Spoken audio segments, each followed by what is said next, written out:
नेता प्रतिपक्ष राहुल गांधी ने पहले ही कह दिया था कि नोटबंदी कोई गलती नहीं बल्कि जानबूझकर किया गया महाघोटाला है। तब तो किसी ने सुना नहीं और अब आरबीआई की रिपोर्ट के बाद से तहलका मचा हुआ है। एक तरफ आरबीआई ने रिपोर्ट जारी की है, दूसरी तरफ राहुल गांधी की भविष्यवाणी सच हुई है। तो क्या 500 के नोट भी बंद हो जाएंगे? क्या 100 और 200 के नोट मार्केट संभाल पाएंगे? एक एक सवाल का जवाब आपको बताएंगे। नोटबंदी को लेकर निर्मला सीतारमण के किस बयान ने तहलका मचा दिया है, वो बयान भी सुनाएंगे। लेकिन खबर में सबसे पहले बिग ब्रेकिंग देखिए कि कैसे राहुल गांधी की भविष्यवाणी सच होने पर भाजपाई बौखला रहे हैं। खबर आप देखिए आज तक की। देखिए इसमें लिखा हुआ है कि अभिव्यक्ति की आजादी का मतलब सेना को बदनाम करना नहीं। राहुल गांधी को इलाहाबाद हाईकोर्ट की फटकार लगी है। एक तरफ भाजपाई मंत्री विजय शाह कर्नल सोफिया कुरैशी को आतंकियों की बहन करार देता है तो कोई एक्शन नहीं। दूसरी तरफ भाजपाइयों की याचिका पर राहुल गांधी को अभिव्यक्ति की आजादी का पाठ पढ़ाया जा रहा है। आपको बता दें कि राहुल ने कहा था कि चीनी सैनिक अरुणाचल प्रदेश में घुसपैठ कर रहे हैं, भारतीय सेना से झड़प कर रहे हैं। इतना कहने भर से भाजपाई बौखला गए हैं, लेकिन राहुल पर बौखलाने से कुछ नहीं होगा जब भाजपाई नेताओं ने ही भांडा फोड़ कर दिया है।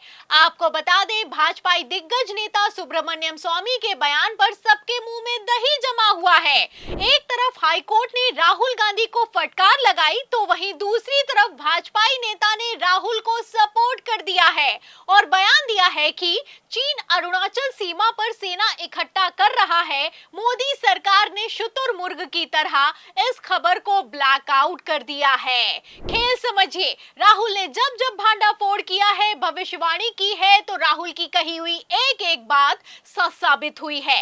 अभी हाल ही में आप जानते हैं कि कैसे विजय माल्या ने खुलासा किया कि मैंने देश छोड़ने से पहले अरुण जेटली को बताया था कि मैं जा रहा हूं। माल्या तो आज बोला है, लेकिन राहुल गांधी ने पहले ही सबूत पेश कर दिए थे कि कैसे मोदी सरकार ने खेला किया है। जो अरुण जेटली जी ने कल कहा कि ये मीटिंग माल्या जी उनके पीछे आके उनसे दो तीन शब्द बोल के चले गए, वो झूठ है और आज हम आपके लिए सबूत लाए हैं। आपको बता दें कि 2018 में ही राहुल गांधी ने प्रेस कॉन्फ्रेंस करके सबूत पेश किए थे। भगोड़े माल्या का भागना मोदी शाह की मिली भगत है। अरुण जेटली को पता है, ये जग जाहिर है। फिलहाल अरुण जेटली को पता था तो जाहिर है कि मोदी को भी पता होगा, लेकिन तब तो कोई माना नहीं और अब भांडाफोड़ हो चुका है। राहुल गांधी ने पहले इशारा कर दिया था कि सारे मोदी चोर हैं। राहुल के इस बयान के चलते राहुल को 2 साल की सजा हुई, सांसदी चली गई, घर छिन गया। लेकिन अब सारी चोरी दुनिया के सामने आ गई है तो कोई जवाब देने वाला नहीं है, सबकी बोलती बंद है।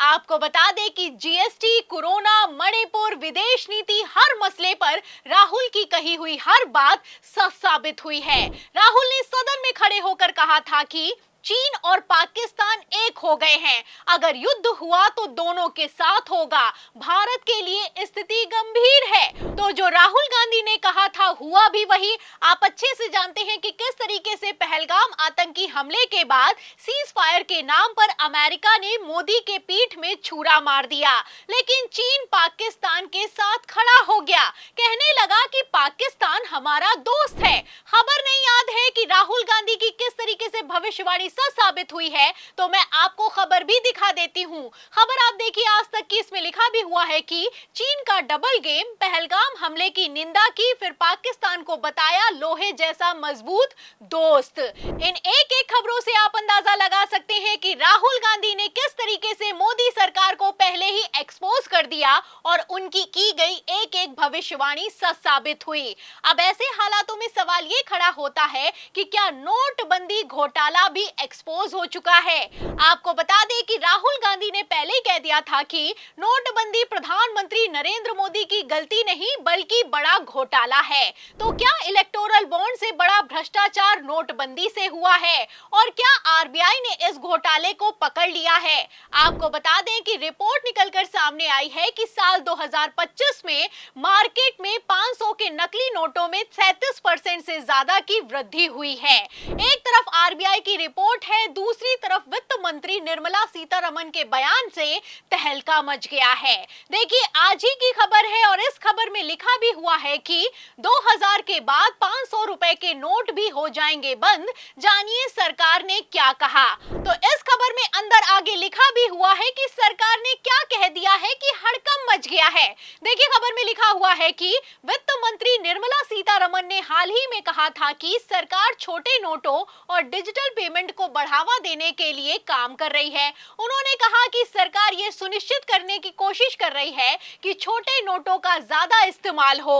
तो क्या नोटबंदी घोटाले की पोल खुल गई है और ये पोल पूरी तरीके से खुल ना जाए, इसीलिए दोबारा से नोटबंदी होने वाली है। सबसे बड़ा सवाल, क्या सिर्फ 100, 200, 10, 20 के नोट अब चलने वाले हैं?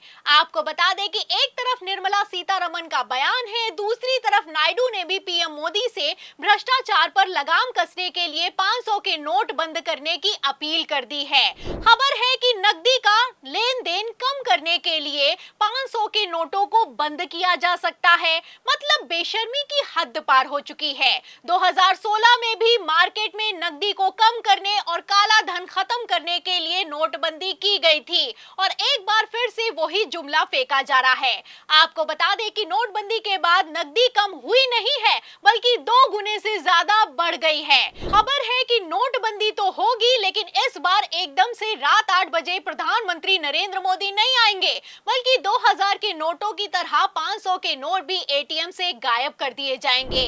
तो क्या 100 और 200 के नोट मार्केट संभाल पाएंगे? सवाल खड़ा होता है। आपको बता दें कि आरबीआई की रिपोर्ट कहती है कि 2025 में 500 के नकली नोट में 37% की वृद्धि हुई है। मतलब आपकी जेब में रखा हुआ 500 का नोट असली है, नकली है, किसी को पता नहीं। चले तो थे काला धन खत्म करने के लिए, अकाउंट में 15 लाख देने के लिए, लेकिन नकली नोटों की भरमार ने देशवासियों को कंगाल कर दिया है। अब ऐसे हालातों में सवाल खड़ा होता है कि क्या नकली नोट मोदी सरकार का इलेक्टोरल बॉन्ड से भी बड़ा घोटाला है और क्या नोटबंदी पर भी राहुल गांधी की भविष्यवाणी सच साबित हुई है?